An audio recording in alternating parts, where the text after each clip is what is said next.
Ez innen föntről is egész jól néz ki, talán jobban, mint lentről. Tisztelt Hölgyeim és Uraim, az a megtisztelő szerep jutott nekem és a soron következő panelistáknak, hogy mi lehetünk az előzenekar a Ben Shapironak. Ebből két dolog fakad. Az egyik az, hogy fönn kell tartanunk az érdeklődést, a másik az, hogy nagyon rövidnek kell lennünk, úgyhogy egy dinamikus beszélgetésre készülünk. A szekciónak pedig az a címe, hogy a Patrióták kora, vagyis a konzervatív jobboldali erőknek az együttműködése, illetve annak a sikere. És az az igazság, hogy a baloldalnak legalább 100 éves előnye van ebben a nemzetközi együttműködésben hozzánk jobboldali konzervatív patriótákhoz képest. Ugyan le vagyunk maradva, de rohamléptekkel haladunk előre, és szerintem nem sokára be fogjuk érni a balosokat. És ennek az egyik bizonyítéka ez a mai CPACH rendezvény is, illetve az amerikai CPACH, meg sok másik CPACH-ek, de szerencsére nem csak ezek a rendezvények vannak, nem csak évente egyszer vagy kétszer találkozunk egymással, mi jobboldali konzervatív patrióták, hanem számos kisebb-nagyobb esemény van Európában, Amerikában, északon, délen, a glóbusznak a más részein, tehát van egy valódi élő együttműködés a konzervatív jobboldali erők között. És azért fontos ez az együttműködés, nem csak azért, mert a balosok előttünk járnak, hanem csak együtt tudunk valódi sikereket elérni. Ehhez szüksége van arra is, hogy mi kisebb országoknak a jobboldali erői rendszeresen, következetesen együttműködjünk, de ahogy a miniszterelnök úr is elmondta ma reggel, ehhez szükség van a legnagyobb konzervatív erőre a nyugati világon belül, ez pedig az amerikai elnök és a csapata. Az ő támogatása nélkül nem lehetünk olyan sikeresek, amilyen sikeresek lenni szeretnénk.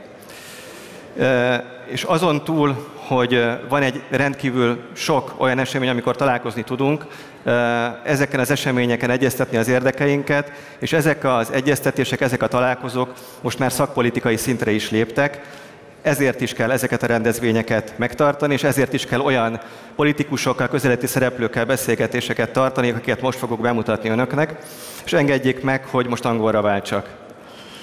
And this strong cooperation, ladies and gentlemen, works actually in practice, not only in theory.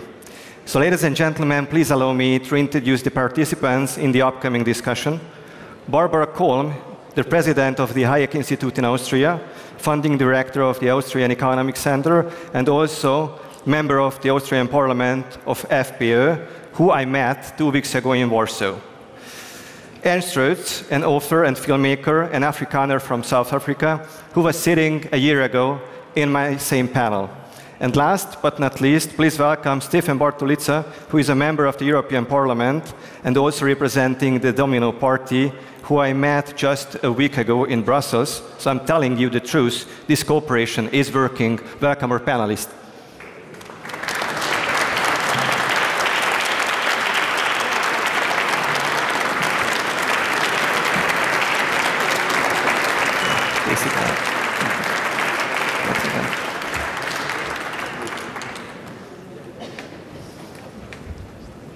So, ladies and gentlemen, thank you for accepting our invitation. As I told you earlier, we have to be very quick and dynamic. And I will ask you, to all of you, very general questions. We had quite a year in 2024.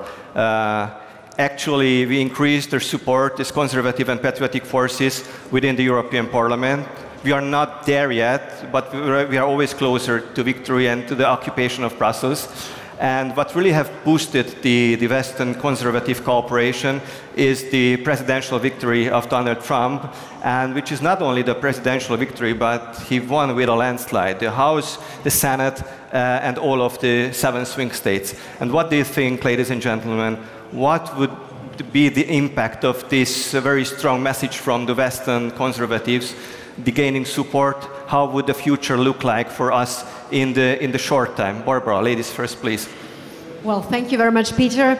The future will look bright if we keep up the good fight. The fight for freedom and the fight against those central planners out of Brussels. I think those are the most important things, and if we have shining examples, whether it's here in Hungary or whether it's across the pond in the United States,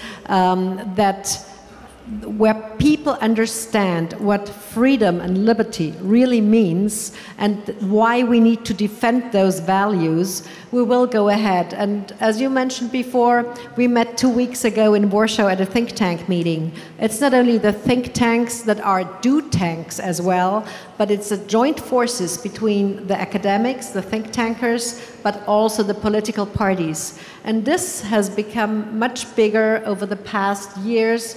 The more socialism, the more communism we saw in Europe, the better it got, the better the cooperation and the division of labor from our side became. And I think this is important to keep up that as well. Thank you. Ernst, how does it look like from a South African perspective? So I think firstly, looking at what happened in America and what's happening in Europe, and looking at conferences like these, what really gives me hope is that the Western world and the conservative, international conservative movement is realizing that it's up to us to protect the good, what is true, and what is beautiful from our past if we want to preserve it for our descendants. And so from a South African perspective, we, the Afrikaner people and Western communities living in South Africa, are the last Western outpost on the African continent, and we are very committed to stay, and we are very committed to ensure a future for our people in the southern tip of the African continent, where we have been for hundreds of years. Since before the Declaration of Independence, we've been in Africa. And so we need to ensure a future there, and part of the route to that future, we believe, is a rediscovery of our Western roots and making friends in the Western world. And the momentum that we see picking up in the Western world, in America and in Europe, is also good news for Westerners living in South Africa, and for that we are grateful. Thank you. And let's get back to Central Europe. Stefan, you're coming from Croatia. How does the future look like for Croatian conservatives? Well, I want to first thank CPACHungary, the organizers, the Center for Fundamental Rights, for their kind invitation. I'm always delighted to be in Budapest. And Croatia, yes, we've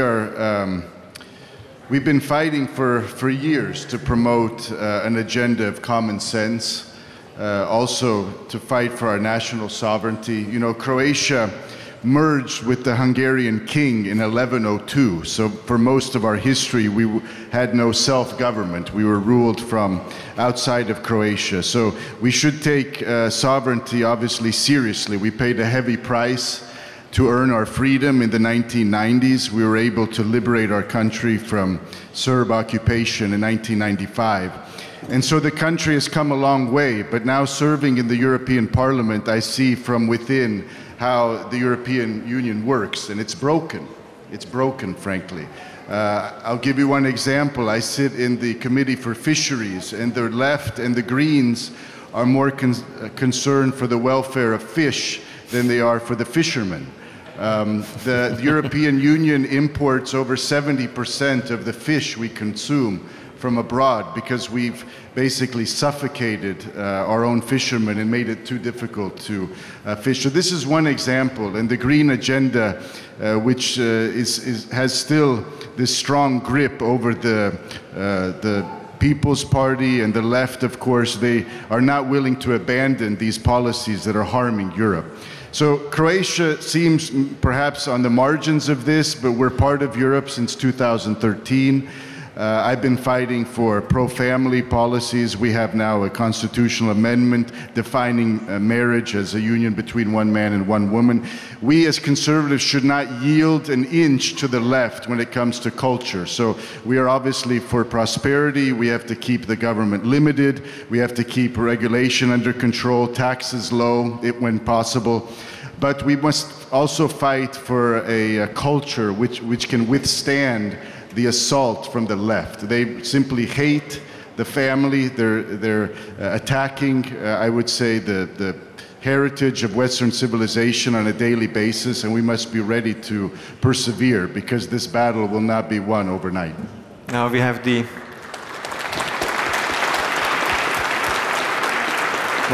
the ability to showcase them that there is a strong rejection globally for this cultural war. Barbara, you mentioned that we are basically not only think tanks anymore, but do tanks, and you're a champion of, let's say, a policy-driven cooperation with your free market roadshow. and we became part of that movement as Oeconomus. And you know, we are constantly debating and discussing how the European Union became basically a centralized power, like back in the socialist communist times. That is why we are losing competitiveness.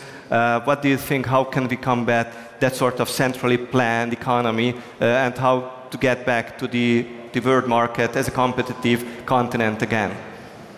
Well, get rid of planification, get rid of these people who really want to put communism back on stage. And central planning is nothing else but that. If we look back at Hayek, 80 years ago, he wrote this famous book, The Road to Serfdom. And we are, unfortunately, already on the road to serfdom. Actually, we're in the middle of it. Because Brussels has taken over powers. The powers, they will soon have the power to tax, not only the power to create debt, individual debt, and then now they want the central bank digital currency, the digital euro, and all those things that are a big threat to our individual freedom and liberties.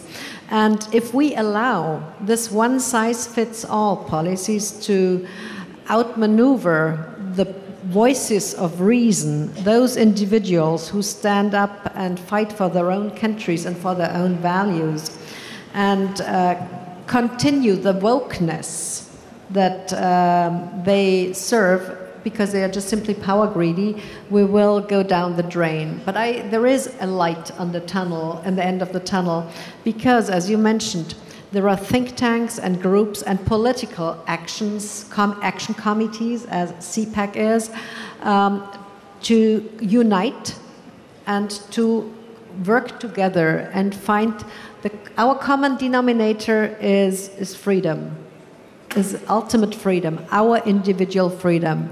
And so I think this has been on the mindset. If we look at the shift of the recent European elections, there was center-right. This is growing. I mean, in Austria, the Freedom Party had a landslide victory last year. People would never have believed that this is possible, and now we're over 30% in the polls. And it continues because people understand ultimately what it means if freedom is taken away.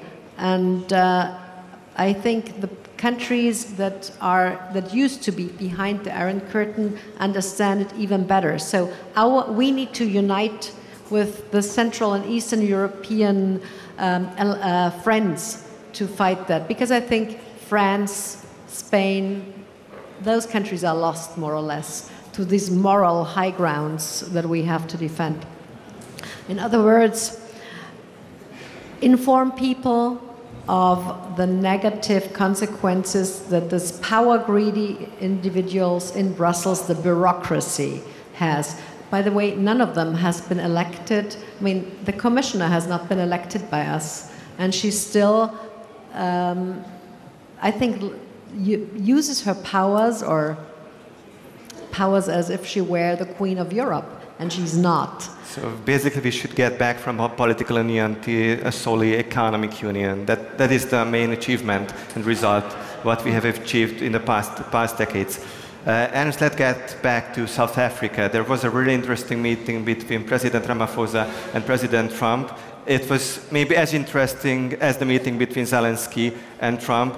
My question is, what is or what was the impact on the Afrikaner community that Trump basically faced President Ramaphosa with the persecution of Afrikaners in South Africa? Yeah, thank you. So firstly, we are not happy about the crisis in South Africa. We are very sad about what's happening in South Africa.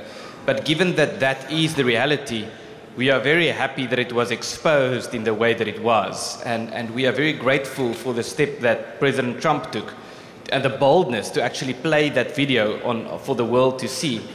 What was quite remarkable was to witness the media response to that, because on the one hand, it's not possible anymore to deny the extent of the crisis in South Africa. And the support we see flooding in from all over the world is something that we cherish and we value. But what was quite remarkable was to see how the media and some people in the mainstream media are trying to frame what has happened there And my personal favorite was one of the biggest news outlets in South Africa saying that the reason why President Trump played that video was because he's jealous of the South African president. And because he sees in President Ramaphosa everything that he aspires to be but will never be. And so that was quite remarkable to witness that type, the fact that they would go that far to frame that in a particular narrative. But what we should say about South Africa is that what President Trump exposed there is true. The farm killings is a reality. If you live on a farm in South Africa or you come from a farming community, you know people who have been attacked or killed.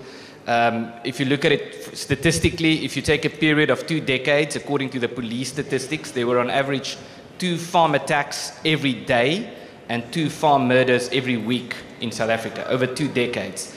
Then we have the race laws. We have more than 140 race laws in South Africa aimed at discriminating against white people because of our Western heritage. Then on top of that, we have the South African government now having just signed the Expropriation Act, according to which they seek to have the power to confiscate private property without compensation. And the funny thing there is then they would justify that by saying, no, it's not without compensation, it's with compensation, but compensation is zero. That's how they describe it. And then the other problem on top of that is just government collapse in South Africa, that the government have all these crazy socialist ideas, but when it comes to fulfilling their basic duties, they're not able to do that, which just underlines why it's so important for us to promote alternative and pursue alternative solutions, decentralizing the political system and promoting self-governance for the communities or the nations living within South Africa. Thank you. And we have 1 minute left.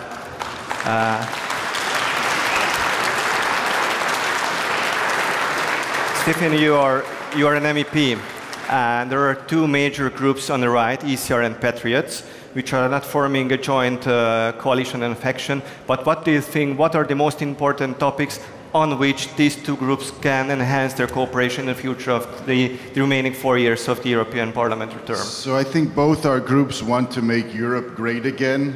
We maybe have different approaches, but there's many areas we can agree on. You know, in European politics, it's easy to find a reason why not to collaborate, but I'm always I'm pushing this idea to bring our 2 groups closer, because we have to be also pragmatic in politics. For all of you who are interested in how the elites run Brussels, I can suggest a book written by a great social philosopher in America, Thomas Sowell. He wrote a book called The Vision of the Anointed in the mid-90s, and it's really a great elaboration of how the elites, the liberal left elites, see themselves as morally superior and fit to really rule over others. And it's something that they will not leave easily. They have a firm grip on power now. We see censorship and other attempts to retain power, and I think the people are seeing the truth slowly but surely, and the future, I would say, is on our side. The conservatives and the patriots will eventually prevail. Thank you so much. I could continue this discussion for hours. Thank you for your cooperation. Barbara Kolm, Ernst Roets, and Stephen Bartulica, thank you for your attention.